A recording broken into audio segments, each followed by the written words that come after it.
Assalamualaikum warahmatullahi wabarakatuh, sahabat Sadu TV, sahabat Ridwan Sadu dimanapun berada.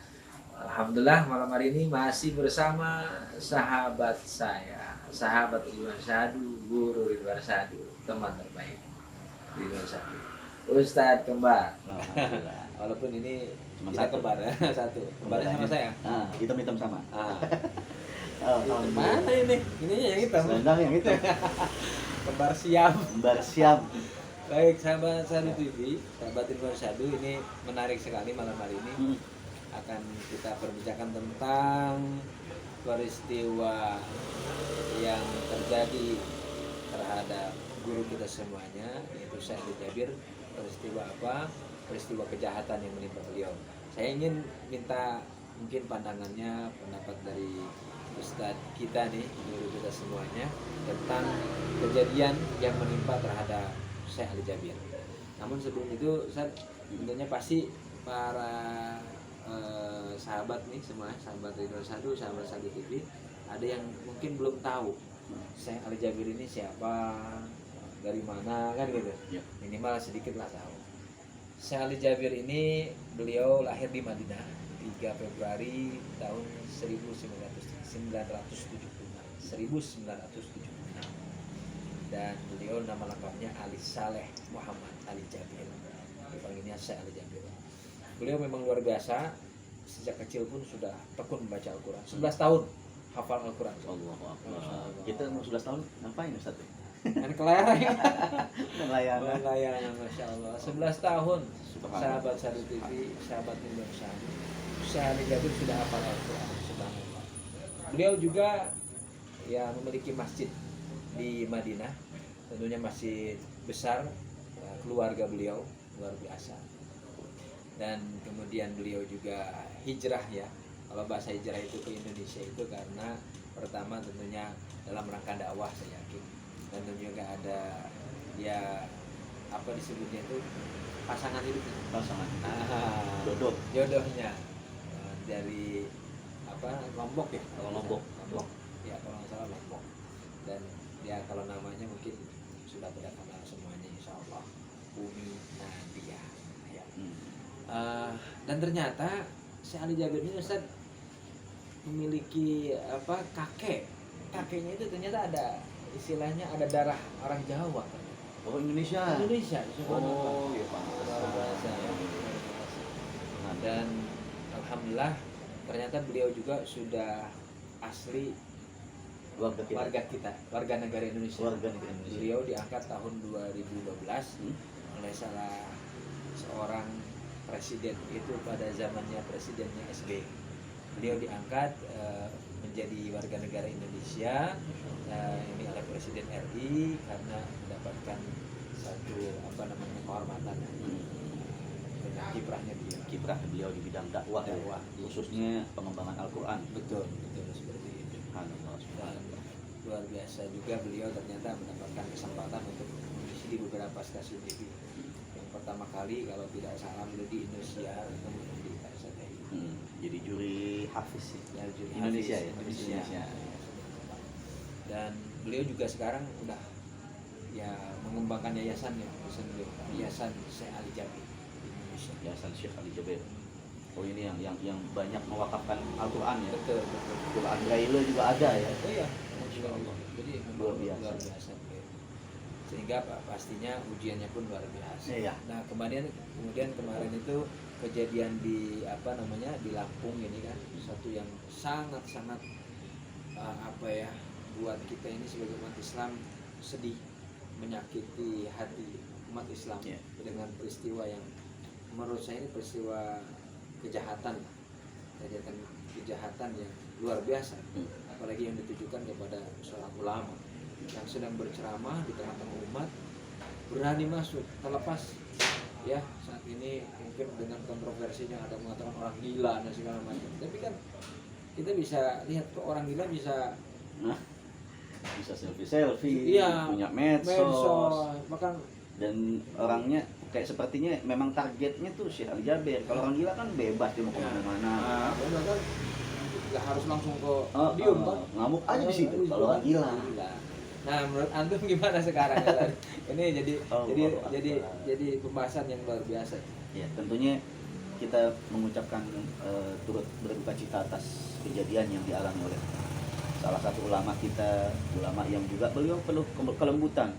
Beliau di mimbar itu selalu mengajarkan tentang Al-Quran, hafalan Quran, dan ajakan-ajakan kelembutan dan kedamaian. Dan kejadian itu tentunya akan membuat kita semua menjadi harus ekstra waspada. Kita sebagai umat, kita lihat beliau ini pelita kita. Beliau ini adalah ulama. Dan ulama itu bukan orang yang harus kita junjung tinggi, bukan. Tapi memang sudah wajib kita harus junjung tinggi. Kenapa? Karena memang Allah yang sudah mengangkat derajat mereka. Nabi mengatakan, khairun nas wa khairu man yamshi ala wajhil ard al-muallimun.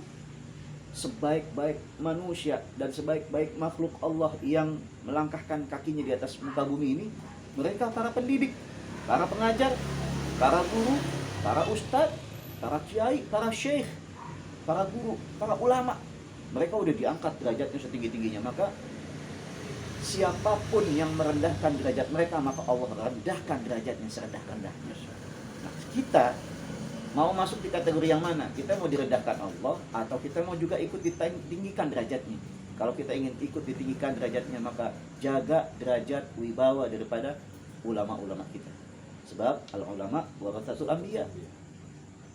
Para orang alim, mereka itu mewarisi keilmuan Nabi, dan bukan hanya warisan Nabi tentang ilmu saja yang diwarisi, akan tetapi juga napak tilasnya juga diwarisi, keberkahannya juga diwarisi, setiap tindak tanduknya juga diwarisi.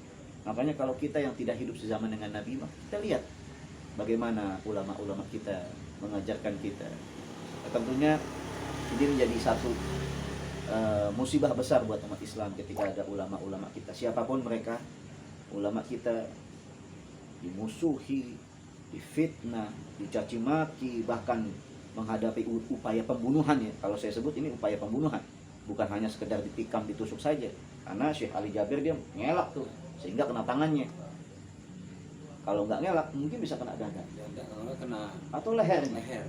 dan bisa meninggal dunia. Itu mematikan, dan tusukannya itu tusukan yang begitu Keras sehingga nancep sampai dalam, pisaunya ketinggalan, patah pula.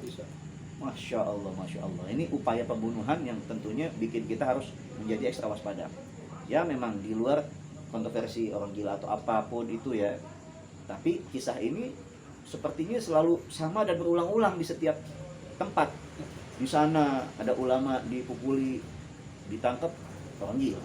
Di situ ada imam masjid bacok, di pelakunya orang gila. Di mana-mana tempat.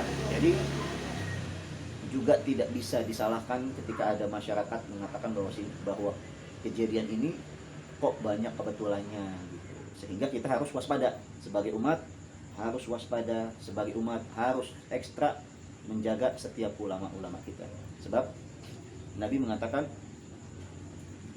man zara aliman faka'annama zarani.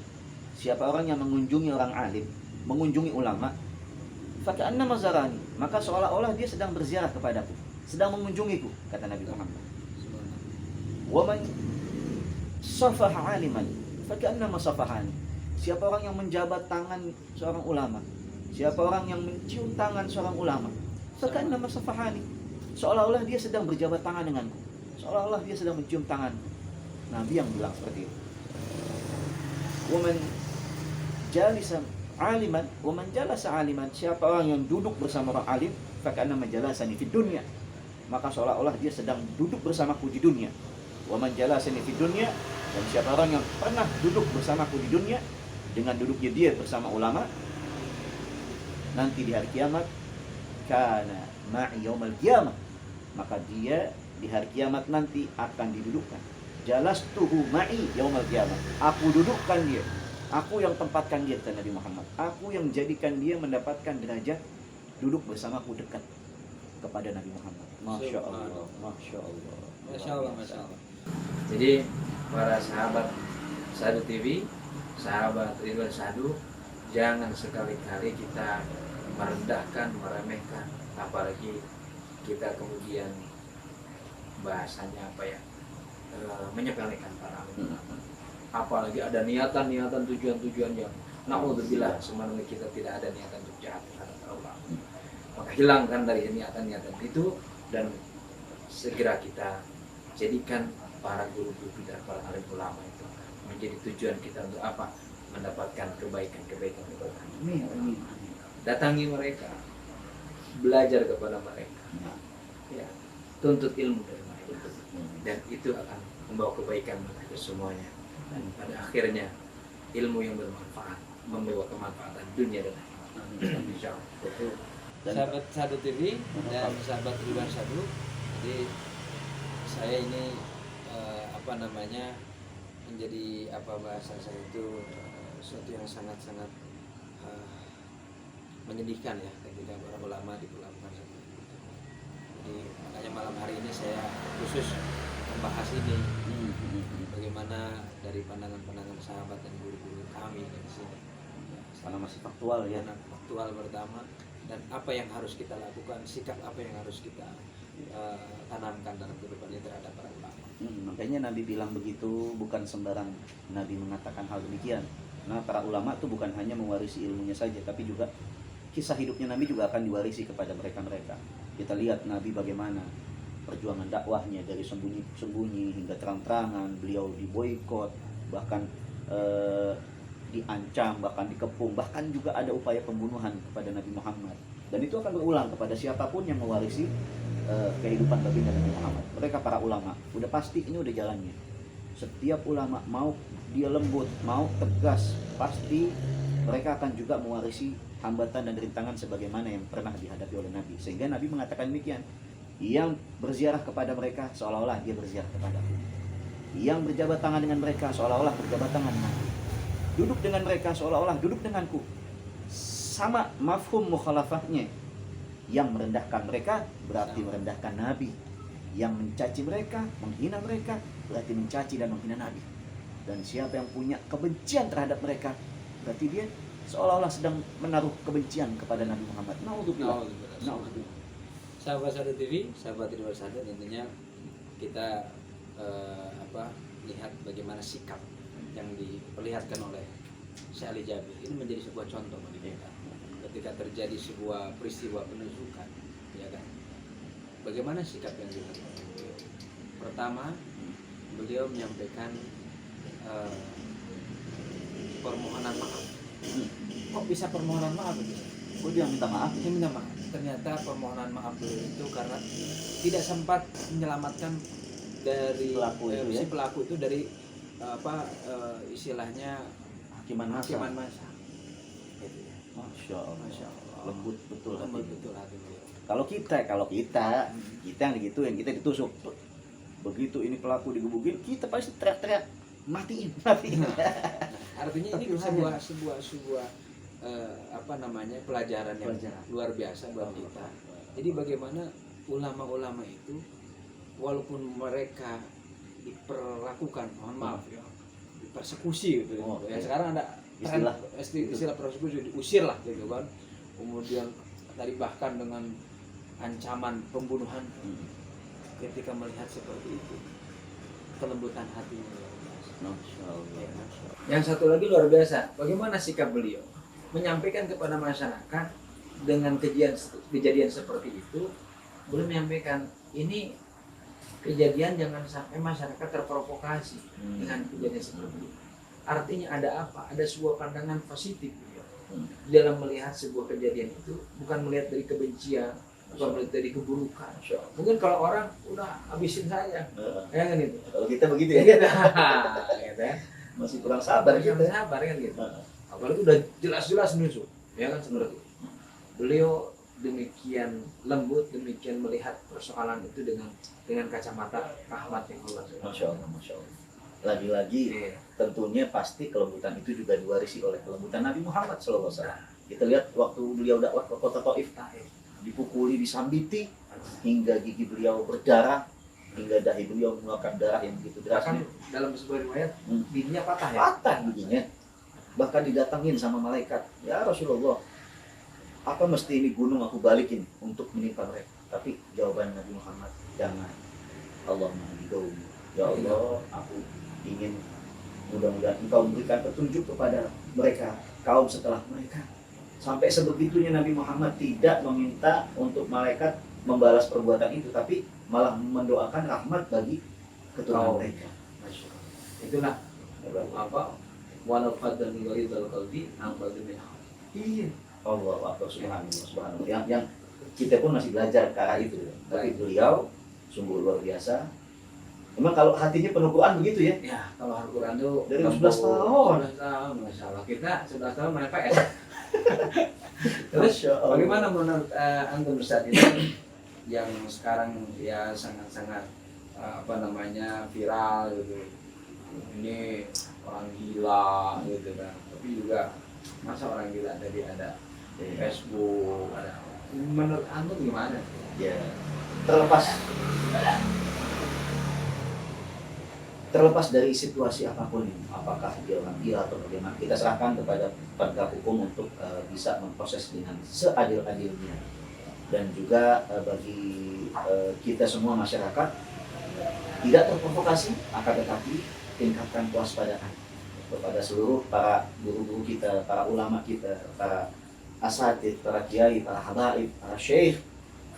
Setiap kajian mereka, di setiap pertemuan dengan mereka, maka jaga betul-betul beliau, dan tidak hanya menjaga, simak kajian ilmunya. Sebab disebutkan sama Ustaz Ridwan Syahdu tadi, Nadratul Alim ibadah. Dah, enggak cuma ibadah, tapi maghfirah. Apa itu? Ampunan. Man nadhara ila wajhil alim, siapa orang memandang kepada wajahnya seorang ulama, nadratan, satu pandangan saja, fa fariha biha, lalu kemudian timbul rasa mahabbah, rasa kagum, rasa takjub, sehingga dia tunduk, patuh, dan dengar ilmu yang diberikan kepada mereka-mereka para muridnya. Lalu kemudian Allah jadikan dari pandangan tersebut, faqala Allah Ta'ala min tilka nadhrah, Allah jadiin dari satu pandangan dia kepada gurunya malakan. Allah jadikan pandangan itu satu pandangan yang isinya mahabbah, jadi malaikat, satu malaikat. Ngapain tugasnya? Yastaghfirunahu ila yaumil qiyamah. Ini malaikat diciptain tugasnya cuma buat istighfar, buat ini orang yang mandang gurunya dengan mahabbah, dengan rasa cinta. Sampai kapan istighfarnya? Sampai hari kiamat. Masya Allah. Enggak cuma sampai kita meninggal dunia, sampai kiamat. Terus malaikat istighfar. Kalau kita nih, antara kita nih, saya masih punya dosa, Ustaz Ridwan Syahdu minta doa sama saya, Ustaz doain dong biar pondok pesantren yang tadi. Saya bilang amin, tahun depan jadi. Tahun depan gak jadi. Kenapa? Karena malaikat ngeliat, oh ini si Awi masih punya dosa, doanya gak bisa dikabul nih, gitu. Kita masih punya dosa, punya kesalahan. Bukan punya banyak dosa. Banyak banget tumpuk, sehingga menahan doa-doa kita sampai kepada Rasulullah. Tapi kalau malaikat, la ya'sunallah wa yuf'alu ma yu'mar. Mereka makhluk-makhluk Allah yang selalu tidak pernah maksiat kepada Allah dan tidak pernah ingkar sama Allah, dan selalu patuh, tunduk, taat sama Allah. Allah perintahkan dia sujud sampai kiamat. Allah perintahkan dia zikir sampai kiamat. Allah perintahkan dia sholawat sampai kiamat. Allah perintahkan dia untuk beristighfar buat kita, dia istighfar buat kita, yang memandang para ulama dengan mahabbah sampai hari kiamat. Tuh malaikat. Masya Allah. Luar biasa. Luar biasa para sahabat Ridwan Syahdu, sahabat Syahdu TV dimanapun berada. Subhanallah, subhanallah. Demikian mulia dan agungnya para alim ulama, ilmunya, memandangnya, memuliakan. Tapi nyatanya saat ini ternyata masih banyak yang belum paham ini, sehingga saya yakin ini belum paham. Kalau bahasa Nabi itu kan, fa innahum la ya'lamun. Allah mahdi qaumi fa innahum la ya'lamun. Ya Allah, limpahkanlah hidayah kepada untuk kaumku karena mereka tidak paham. Mungkin inilah yang kemudian Syekh Ali Jabir kemudian menyampaikan, pertama mohon maaf tidak bisa menjaga nih dari si pelaku ini dari amukan massa. Yang kedua, jangan terprovokasi. Kenapa? Karena tidak tahu. Sedemikian lembutnya. Itulah Rasulullah SAW, dan kemudian mewarisi kepada para alim ulama termasuk Syekh. Subhanallah. Amin amin. Mudah-mudahan kita semuanya diberikan kelembutan hati, diberikan satu kekuatan lahir batin kita, keimanan yang kuat, ketakwaan yang kuat, dan insya Allah menjadi bekal kita untuk akhirat. Amin. Insya Allah. Ya Rabbal Alamin. Sahabat Sadu TV, karena waktu juga yang tentunya di sini kita membatasi semuanya dan sangat-sangat menarik, dan tentunya kalau bicara tidak akan cukup berapa jam, cuman tentunya hikmah yang kita bisa ambil, yang kita bicarakan tadi, ambil yang baiknya dan buang yang buruknya. Insya Allah kita akan bertemu kembali di kesempatan dan lain waktu. Mudah-mudahan bermanfaat bagi kita semuanya. Saya Ridwan Syahdu Dan saya Alwi. Assalamualaikum Warahmatullahi wabarakatuh.